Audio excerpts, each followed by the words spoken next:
Hello मेरे प्यारे viewers, कैसे हैं आप सभी लोग। आशा करती हूँ आप सभी लोग अच्छे होंगे।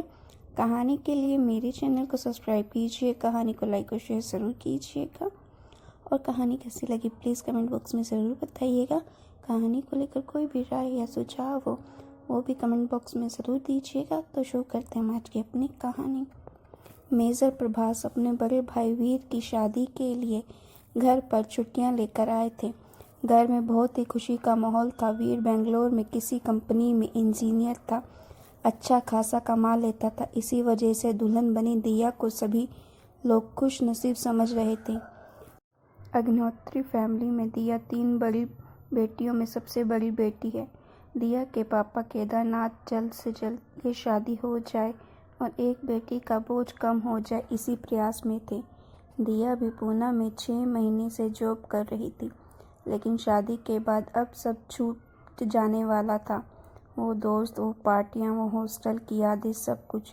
शादी के भी में भी प्रभास का चाय पानी और खाने पीने का सब लोगों का ख्याल रख रहे थे।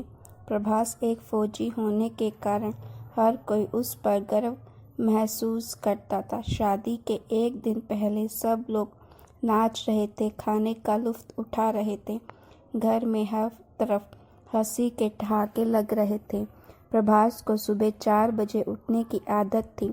दूसरे दिन सुबह 4 बजे जब प्रभास की आँख खुली तो उसने बाजू में हाथ रखा तो वीर का पता नहीं था। तकिए के ऊपर चादर ओढ़ कर रखी थी।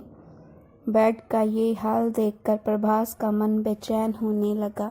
अगर वीर घर में ही होता तो यूं तकिए पर चादर डाल कर क्यों जाता, और अगर वो बाहर गया है तो कहाँ, वो भी मुझे बिना बताए। हे भगवान! तभी वीर को सामने के टेबल पर एक चिट्ठी दिखी। चिट्ठी में लिखा था, प्रभास, मैं जब इंजीनियरिंग पढ़ रहा था तभी से एक लड़की से प्यार करता था। वो लड़की अब मेरे साथ ही बेंगलोर में जॉब करती है। मैं उससे पहले से ही रजिस्टर्ड मैरिज कर चुका हूँ। वो लड़की पंजाबी है, इसी वजह से मुझे पता था कि मम्मी पापा इस शादी के लिए कभी तैयार नहीं होंगे। मैं अपने दिल की बात उन्हें कब से बताना चाहता था, लेकिन हिम्मत नहीं हो रही थी। पर अब मैं अपने डर के कारण दिया की जिंदगी बर्बाद नहीं कर सकता। मम्मी पापा को इस हालात में छोड़कर भाग जाना गलत है, लेकिन मेरे पास और कोई चारा नहीं है। पापा मेरे प्यार को कभी भी स्वीकार नहीं करेंगे। प्रभास, हो सके तो मुझे माफ़ करो। घर वालों का ध्यान रखना। चिट्ठी पढ़ने के बाद प्रभास तुरंत रेलवे स्टेशन के लिए दौड़ा।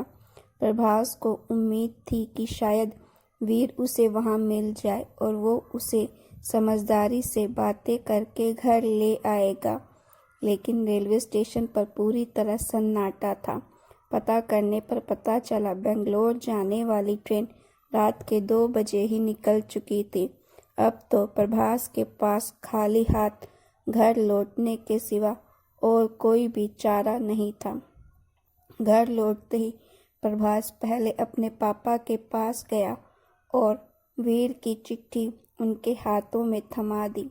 चिट्ठी पढ़ते ही प्रभास के पापा बीपी बढ़ने की वजह से नीचे गिर पड़े। वीर की इस हरकत की वजह से घर में सभी लोग परेशान हो गए। लड़की वालों को क्या जवाब देंगे, गांव में अब हमारी क्या इज्जत रह जाएगी। इस तरह के हजारों सवाल हर किसी को सता रहे थे। थोड़ी ही देर में घर के बुजुर्गों ने फैसला ले लिया कि वीर की जगह प्रभास की शादी होगी दिया से।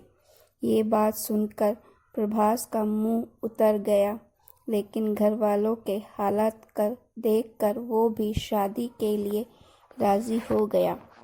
लड़की वालों को सारी बातें समझाकर प्रभास और दिया की शादी तो हो गई, लेकिन शादी की पहली ही रात प्रभास ने दिया से मुंह फेर लिया। वो ना ही उसकी तरफ देख रहा था और ना ही उससे बात कर रहा था। प्रभास किसी घरेलू लड़की से कभी भी शादी नहीं करना चाहता था। वो किसी आर्मी फैमिली की लड़की से शादी करना चाहता था।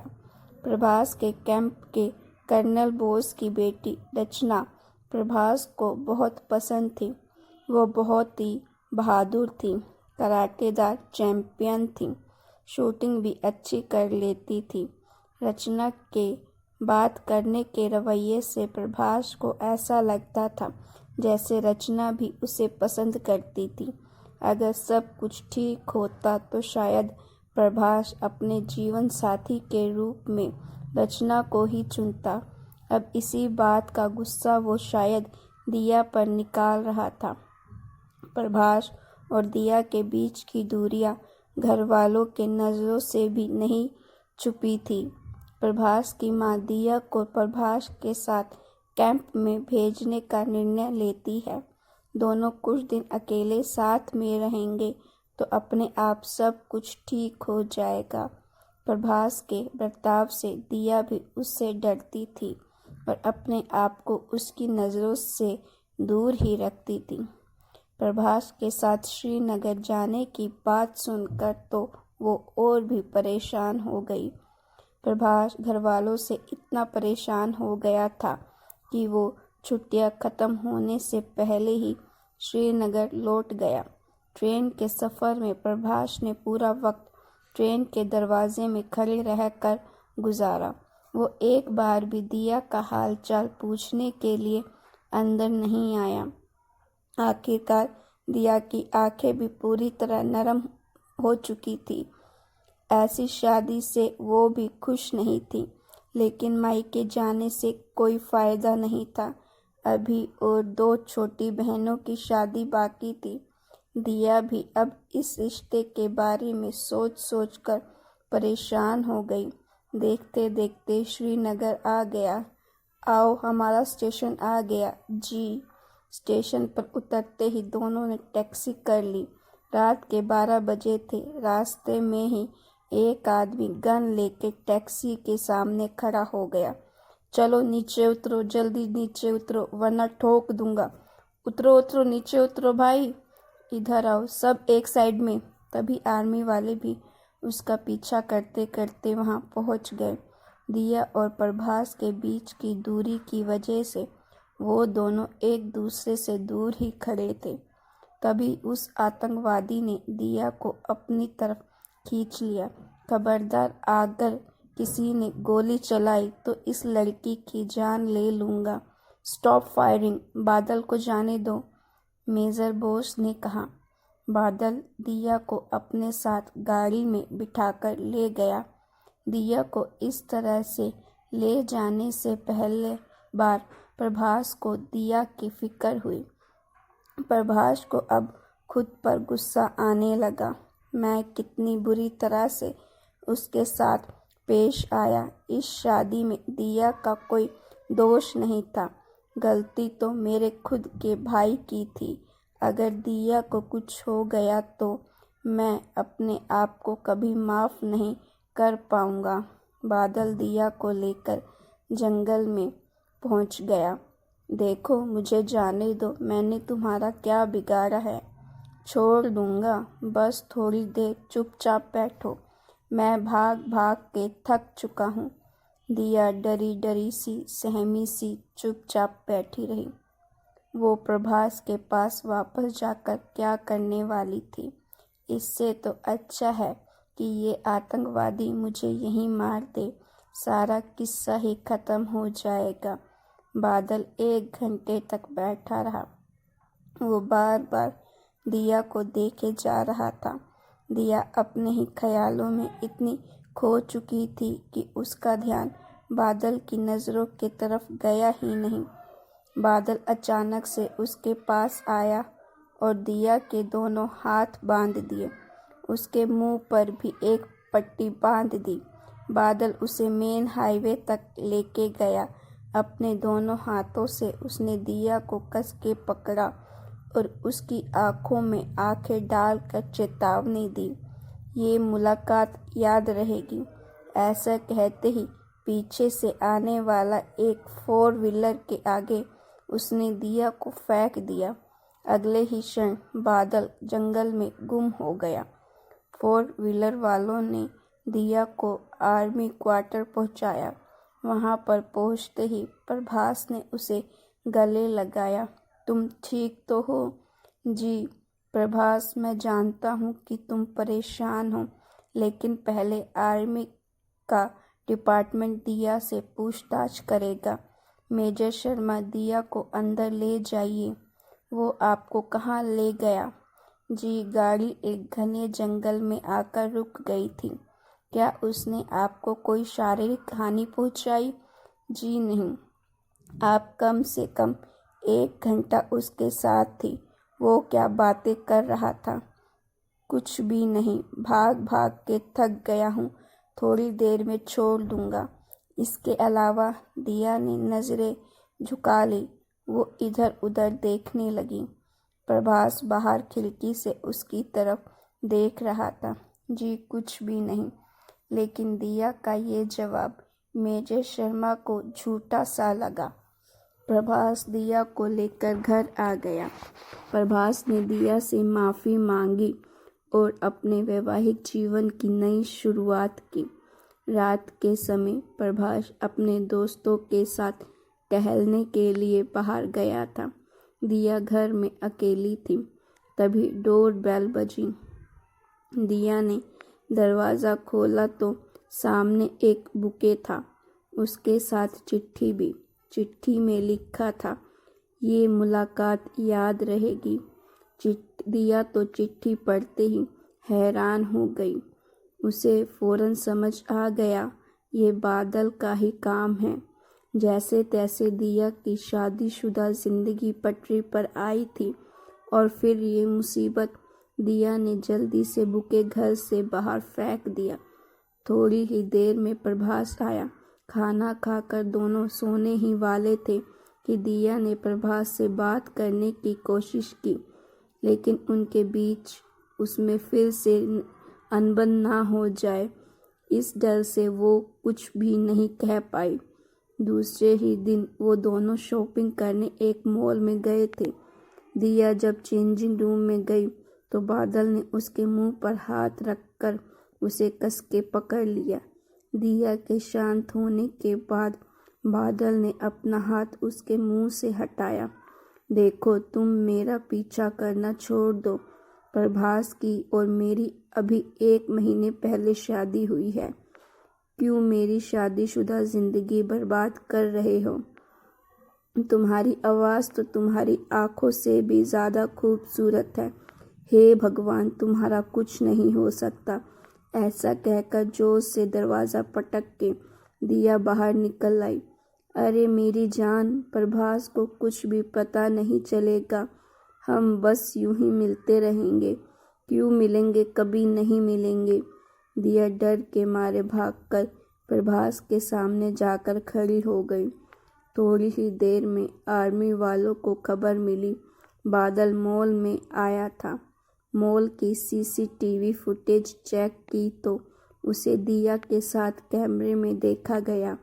कैप्टन बोस ने फौरन प्रभास को दिया को आर्मी वालों के हवाले करने के लिए कहा। प्रभास ने सारी बातें जानकर फिर से हैरान हो गया। तुम बादल को कैसे जानती हो? जी मैं नहीं जानती, वो खुद बार बार मुझसे मिलने की कोशिश करता है। अच्छा, तो इश्क का खुमार है, कैप्टन बोस ने कहा। दिया, आज से तुम बादल को पकड़ने के लिए हमारी मदद करोगी। जी मैं। आप मुझे इन सब चीज़ों से दूर ही रखिए। प्रभास, तुम मुझे घर वापस भेज दो। मुझसे ये सब नहीं होगा। क्या नहीं होगा?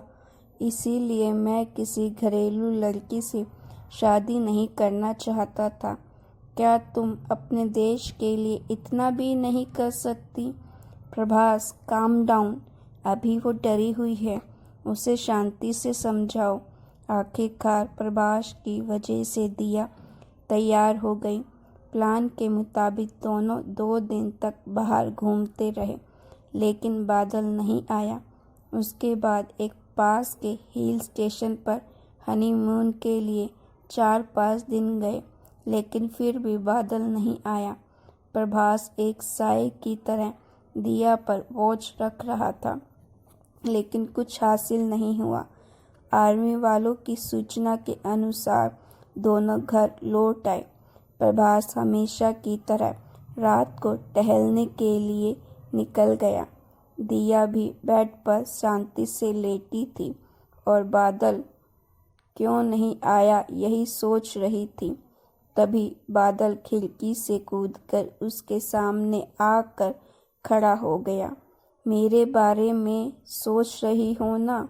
इस बार दिया को उसके साथ बातें करके उसे घर पर ही रोक कर रखना था। हाँ, तुम्हारे ही बारे में सोच रही हूँ। पहले ये बताओ, इतने दिन से मिलने क्यों नहीं आए? हाय मेरी जान, अब तुम भी मुझसे मिलने का इंतज़ार करने लगी। इसे ही कहते हैं प्रेम रोग। एक काम करते हैं, कल मिलते हैं सुबह शिवजी के मंदिर में। अभी मैं चलता हूँ, वरना तुम्हारे पतिदेव आ जाएंगे। अरे सुनो तो, दिया कुछ कहती, इससे पहले ही वो भाग गया। थोड़ी ही देर में प्रभास आया। वो आया था। कौन? बादल? जी। मैंने उसे रोकने की बहुत कोशिश की, लेकिन कोई फ़ायदा नहीं हुआ। पर उसने मुझे कल सुबह शिव मंदिर बुलाया है। ये भी अच्छी बात है हमारे लिए, लेकिन कल मैं तुम्हारे साथ नहीं आऊँगा। मैं घर पर ही रहूँगा। आर्मी के लोग भेष बदलकर तुम्हारे साथ आएंगे, लेकिन आप क्यों नहीं? अगर मैं तुम्हारे साथ आऊँगा तो वो नहीं आएगा। समझने की कोशिश करो। तुम्हें डरने की कोई ज़रूरत नहीं है। दिया और प्रभास दोनों ही रात को सो नहीं पाए। कब ये बादल चैप्टर ख़त्म होगा, इसी उलझन में थे। सुबह होते ही दिया मंदिर चली गई। दिया को अकेला देखकर बादल भी उसके पीछे पीछे चलने लगा। बादल के पीछे आते ही दिया को उसकी मौजूदगी का एहसास हुआ। दिया जैसे ही घंटा बजाने लगी, बादल ने अपना हाथ उसके हाथों पर रखा। तभी आर्मी वालों ने उसे चारों ओर से घेर लिया। दिया ने जैसे ही पीछे मुड़कर देखा, धोखा कहकर बादल जोर जोर से चिल्ला रहा था, ये तुम्हें बहुत महंगा पड़ेगा। कभी किसी को प्यार में धोखा नहीं देना चाहिए। मैं फिर आऊँगा, लेके जाओ इसे यहाँ से। प्रभास की आवाज़ आई पीछे से। दिया, तुम्हें डरने की कोई ज़रूरत नहीं है। आज तुम्हारी वजह से एक आतंकवादी पकड़ा गया है। मुझे तुम पर गर्व है कि तुम मेरी बीवी हो। सब कुछ ठीक हो गया, लेकिन आज भी कभी कभी बादल की आवाज़ और आंखें दिया को परेशान करती हैं। गाइस, आपको स्टोरी कैसी लगी? अच्छी लगी तो लाइक ज़रूर